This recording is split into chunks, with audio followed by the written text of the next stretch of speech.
An honest explanation of the Anglophone crisis in Cameroon. Hello explorers, welcome back to another informative video and thanks for watching. In this video we shall be taking a deep dive into the Anglophone crisis in Cameroon, and we shall be examining the causes and consequences of the crisis both in Cameroon and Africa. But before we continue, Cameroon is a country in Central Africa with a population of about 26 million people. The country is the lone bilingual country in the sub-region with English and French as its official languages. Its second and current president, Paul Biya, is the second longest-serving president in Africa. He took office in 1982 and for 38 years he has been at the helm of the country. For close to 4 years now, the country has been politically, economically and socially unstable due to an ongoing crisis between the English-speaking region of the country and the government. Though this crisis climax was in 2016, its causes go back way memory lane. So to better understand what caused this crisis, let's start from the very beginning. In 1472, the first Portuguese explorer, called Fernando Po, stepped foot on the land today known as Cameroon. He realized the river Wouri had lots of shrimp, so he called the area Rio dos Cameros, meaning river of prawns. Until 1884, when Germany colonized the area, Cameroon was one of the countries that was greatly impacted by the slave trade. So when the slave trade was abolished and freed slaves started returning to Africa, Alfred Secker, a Baptist missionary from Britain, named the area where the freed slaves were settling in as Victoria, today known as Limbe, in honor of the Queen of England at that time. When the Germans took over, they changed the name of the area from Rio dos Cameros to Cameroon. They instilled their way of life on the people, and for 31 years Cameroon was under German rule. When the First World War broke out in July 1914, France and Britain, who were allies, combined forces and defeated Germany. After the defeat, all former German colonies became the United Nations mandated territories. In 1919, the United Nations partitioned Cameroon between Britain and France as trusteeship territories. France was given 80% of the territory while Britain received 20%. Now the reason Britain received a smaller portion was because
the second Prime Minister, the 1st of February 1959. 1 month after Foncha became Prime Minister, the United Nations decided to put an end to all trusteeships by 1960.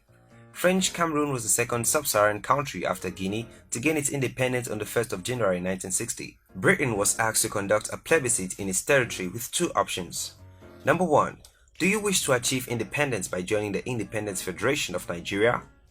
Number 2. Do you wish to achieve independence by joining the Independence Republic of Cameroon? The reason why British Cameroon wasn't given a third option for independence was because it had been reported that Southern Cameroon was not economically capable of sustaining itself as an independent state.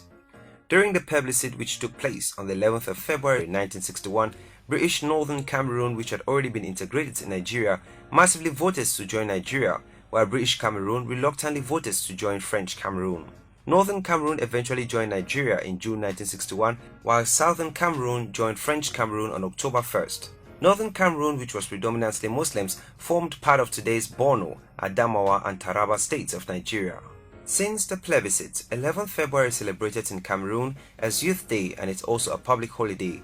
Now, the choice of calling this day Youth Day instead of unification is an entirely different story.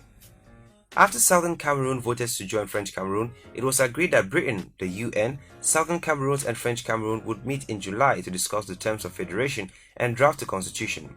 2 weeks before the constitution, there were reports that more than 100 people were killed by terrorists in some towns in French Cameroon, particularly in Loum, Bafang, Ndom and Douala.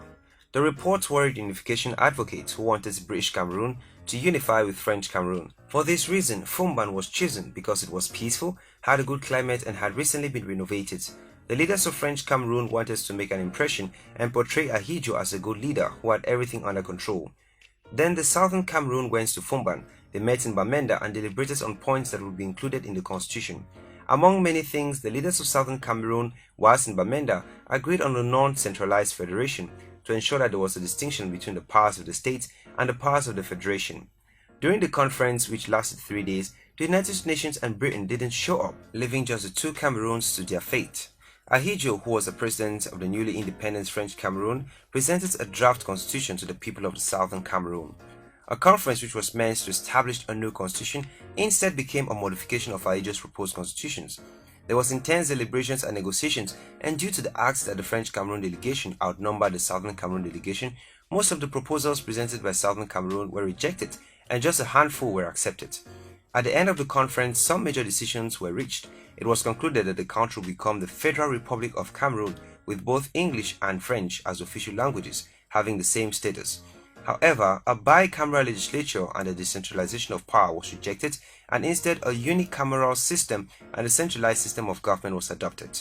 According to reports, part of the Southern Cameroon delegation had wished for the conference to be extended so they could negotiate more, but some Southern Cameroonian leaders like Foncha were too happy to be reuniting with their brothers. Coupled with the fact that they were given VIP treatment during the conference, they didn't really see a need for wasting time.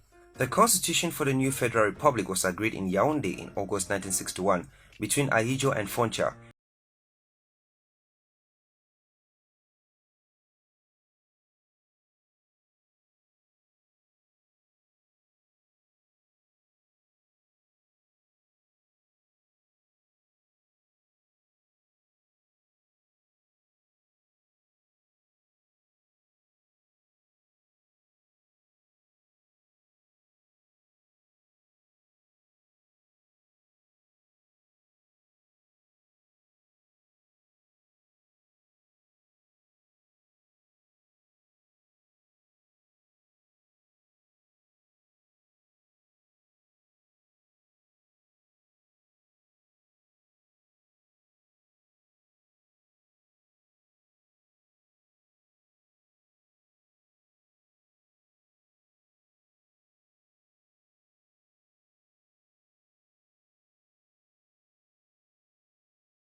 from the United Republic of Cameroon to the Republic of Cameroon, which was the initial name of French Cameroon after independence. The change led to the removal of one star from the flag, which represented the two states, implying Cameroon was one and indivisible state. Southern Cameroon, through several efforts, fought to return to federalism, but all their efforts were abortive.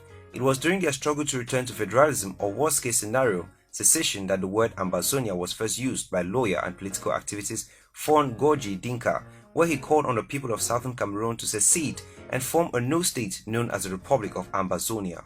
It was in this light that beginning in 1984, Ambazonia was declared to represent an intervention of the people of Southern Cameroons to return to statehood of the former British Southern Cameroons territory. The group under Gorgi Dinka believed that by operation of the law, there should be an equal participation by the two states that made up the now extinct federation in a new vision for their countries, Republic of Cameroon and the Southern Cameroons, relations with each other. In the document dubbed The New Social Order, the Ambazonians' proposal of CACIN, the Cameroon-Ambazonian Confederacy of Independent Nations, was summarily rejected by the Republic of Cameroon. Instead, the leader of ARC, Ambazonia Restoration Council, Fon Gorgi Dinka, was arrested and tried for treason for claiming the continuing existence of the sovereignty of the Southern Cameroons in the Republic of Ambazonia. During the presidential election in 1992, Southern Cameroonians and a vast majority of French Cameroonians rallied behind John Fundi because they felt if they couldn't get secession, at least they should get someone from Southern Cameroon rule the country, because they believed if they had a Southern Cameroonian as president, they would return to federalism.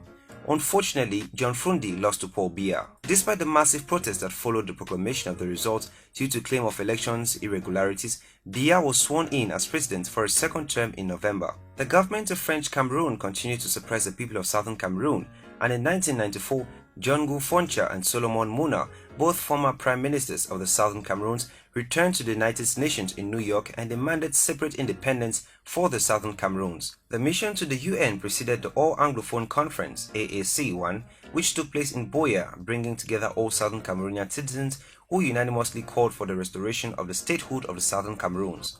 A second All-Anglophone Conference, AAC-2, was held in Bamenda, at which the decisions of AAC-1 were reiterated and a reasonable time given to French Cameroon to accept a return to the two-state federation, failing which the people of the Southern Cameroons would be left with no other option than to revive its statehood and revise its independence. The implementation of AAC-1 and AAC-2 were however stalled by the brutal arrest and incarceration of the leaders of the AAC, with several others escaping into exile.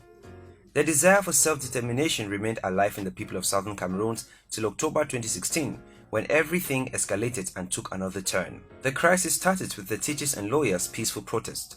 The lawyers had sent an ultimatum to the government of Cameroon, calling for a redeployment of French-speaking judges from English-speaking courts and the translation of the Ohada law from French to English.